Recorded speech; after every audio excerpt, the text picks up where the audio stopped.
Hello guys and welcome to this new video. My name is Andy and this is the fourth video about my indie development diary. I know it's been a while since my last video. I've been really busy with work, exams, university, studying and all this stuff. I didn't have much time to make videos, so the little time I had, I put it all on the game creation. So there are some news, obviously, and the first one is that I'm finding the mechanics of the game. I don't know if I can say finding, but let me say it this way. So, the first news is the dynamic sound.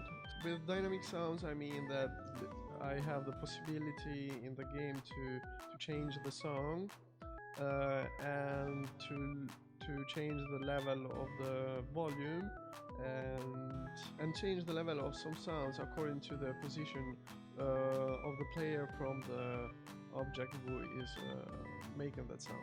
So after that I had some problems with the save games, so I managed it somehow to get it work again. The menu blurring, I think we saw that, but now there are some sound effects on the menu. When you open the menu, the frequency of the music will get low, so the sound will have that typically effect of, I don't know how to say it. Well, and what else? There are some new musics I made, loading song. I think this one I'm not going to use yet because I had an idea to make this work, but it was by opening a new application in background and it doesn't work always good. So I'm just going to use this like another piece of sound. So it's not going to be the loading music. I have the lab music and I've been rewriting some dialogues and the don't stop me now effect, the new kind of strings that the player can say without interrupting the action. The last news is that I'm preparing a little demo. This demo is going to be just the first level. It is kind of alpha or beta testing, and there's a survey in the end, a questionnaire. So after you play the game, it will open a questionnaire in order to give me some advices about the game, about the people, what does people think, and stuff like that. Now let's see the game. Now I'm going to show you my dynamic sound changing. Here it goes. This is my sound manager. There are a lot of variables, and these variables are just about 2 channels, and I manage it by changing these variables. Now, like you see, all the game music will play in these 2 channels, the first one and the second channel of the software. So the other channels are going to be free, but these 2 are only for the music. So I have these ID songs.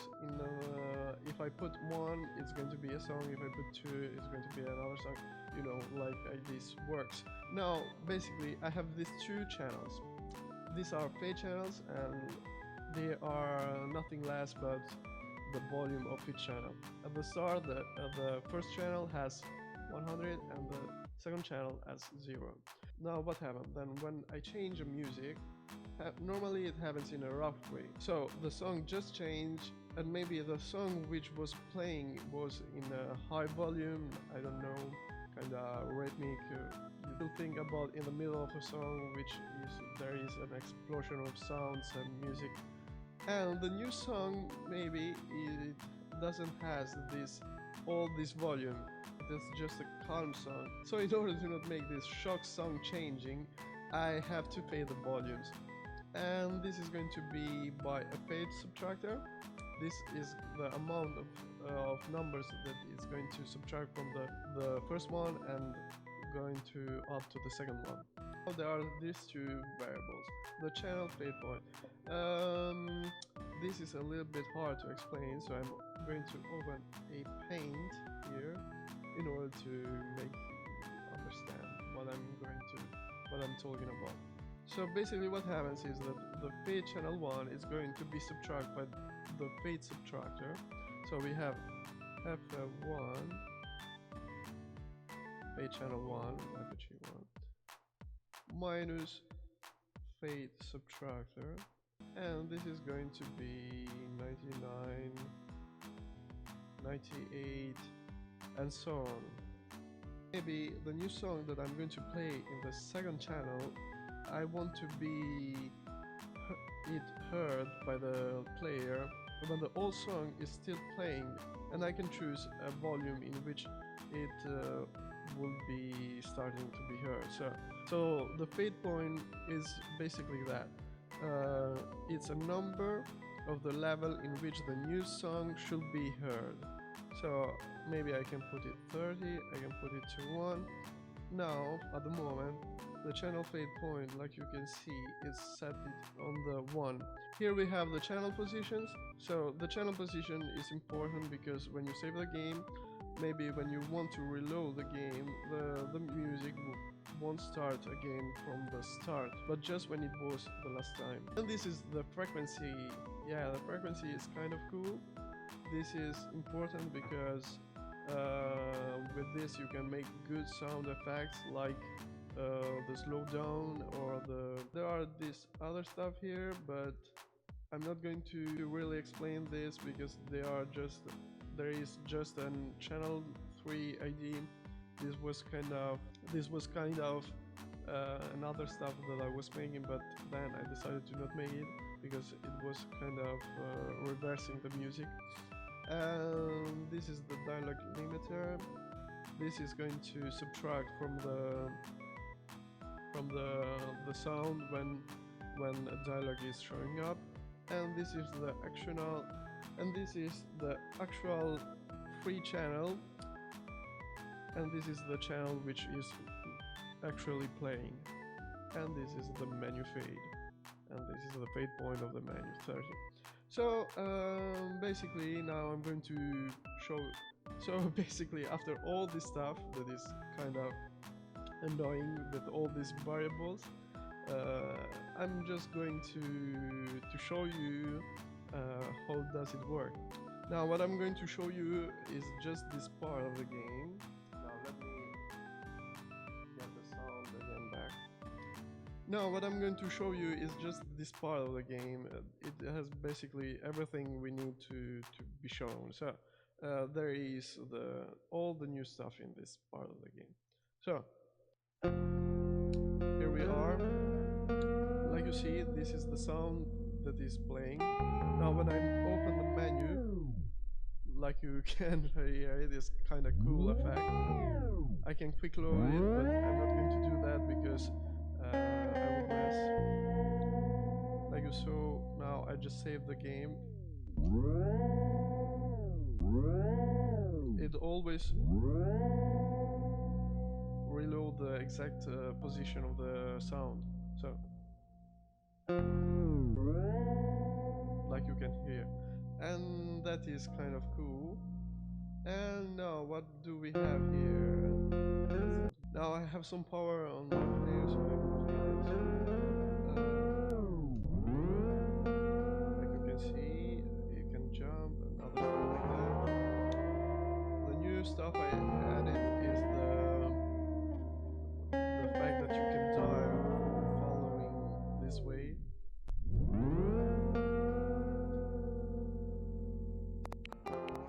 Like you heard, there is a decrease of the volume when dialogue is showing up. It came back. So, like I'm going to show you here, if you fall from a long distance, it's going to subtract some life from your character, like this, like you saw. There isn't still sound on that, but I'm going to put some sound in the end of this. This is the new stuff, the new text showing in order to not interrupt the game. Now there is a song changer basically here. Like you can hear, the sound slowed down and the song now is changed. All this stuff is all this is the new stuff. Basically I'm making now the demo of the game.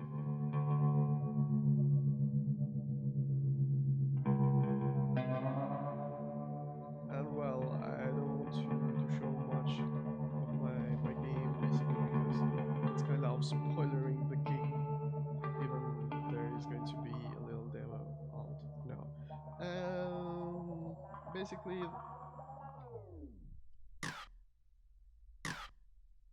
so guys, it was a long video to me, even though you maybe are going to watch just a little piece of that, but it was really a long video to me. And this is all for this video.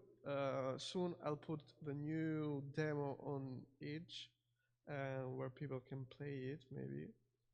And I'm just going to put it on IndieDB too. And that's all for the moment. I'm just waiting to make some new good sounds and songs to put in the game. I'm still waiting my keyboard. I bought it on Amazon, but there were some problems. They sent me a product in which there weren't the CDs, the software's in, so I had to resend it back again, and now I just rebought it and I'm waiting it will come in the Monday. So guys, thank you for watching. I hope you enjoyed this new video. There are going to be new videos soon. I just didn't have time. If you liked, put a thumb up. If you have questions, just ask me. I'm glad to. I'm here to explain. Obviously, I'm not a good explainer, but I try to make it. If you are new on this software, just go and watch Mighty Zentako's tutorials. They are amazing. They teach you a lot. I learned a lot from him. And there is a Discord channel too. Like you can see, other people can write, can ask. There is this section you can ask for stuff, for help. So that's all for the moment. So see you at the next time. Bye, guys.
Change it.